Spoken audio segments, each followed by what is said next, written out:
আসসালামু আলাইকুম। কেমন আছেন সবাই? আলহামদুলিল্লাহ, আমরাও ভালো আছি। আজ আমরা রুশাফার জন্য হেলদি একটি নাস্তা তৈরি করব।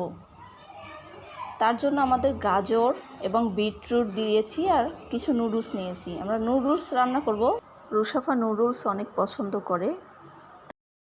আসলে গাজর বিটরুট দুটাই বাচ্চাদের জন্য খুবই ভালো শরীরের জন্য। আমরা সেদ্ধ করে নিলাম, সেদ্ধ করে ভালো করে ধুয়ে নিচ্ছি।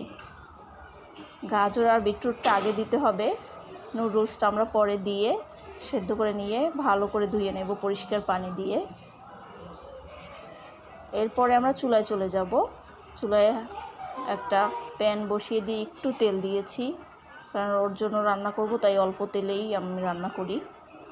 এরপর আমি পেঁয়াজ দিয়ে দিলাম, একটা ডিম দিয়ে দিয়েছি, খানিকটা লবণ, মানে পরিমাণ মতো লবণ, যতটুকু দরকার হয় স্বাদ মতো লবণটা দিয়ে তারপর একটু নেড়ে দিচ্ছি।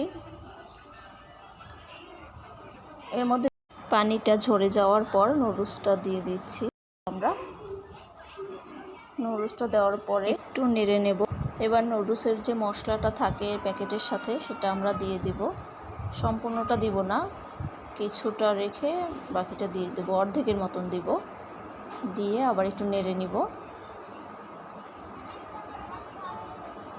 চুলার আঁচটা লো মিডিয়ামে রাখবো। এভাবে 5 মিনিট চুলায় নাড়াচাড়া করব। এভাবেই হয়ে গেল নাস্তা তৈরি। হ্যালো ভিউয়ার্স, কেমন আছে? কি খাবা? চলুন রুশাফার রিভিউ শুনে আসি। নুডলস আমার জন্য। হ্যাঁ, তোমার জন্য। খাও, শুরু করো। হ্যাঁ, খাবো। এই যে এখন রুশাফা খাবে। কি দিয়ে খাবে? ডিম দিয়ে, নুডলস দিয়ে, চামচ দিয়ে। কি করতেছে এখন? কি করতেছে আমার আম্মু? নুডলস খায়। মজা হয়েছে? কতটা? অনেক। হ্যাঁ, কত মজা? অনেক মজা। হ্যাঁ, ইয়াম্মি। তুমি ক্যারট খাও? তোমার ক্যারট পছন্দ? কি পছন্দ তোমার আর? নুডলস, ক্যারট, সব কিছু পছন্দ। তুমি বিটরুট খাও?